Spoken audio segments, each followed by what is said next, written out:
নমস্কার, আমি শম্পা চৌধুরী বলছি। সুর, স্বর ও প্রকৃতি চ্যানেল থেকে সকলকে স্বাগত জানাই। আজকে আলোচনা করব বক্রস্বর কাকে বলে। বক্রস্বর অর্থাৎ চলনটা ঠিক একটু এলোমেলো হবে।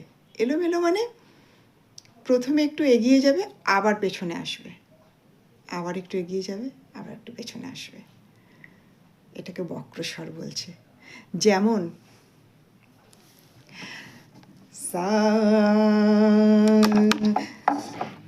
রে গা সা রে মা পা ধা মা পা সা সা পা ধা মা গা রে গা সা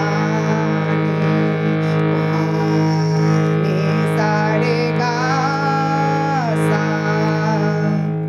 আবার একটু বলি, সা রে গা সা।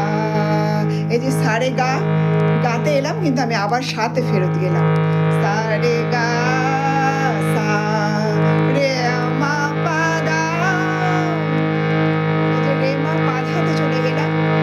রে মা পা ধা মা পা সা সা পা ধা মা গা।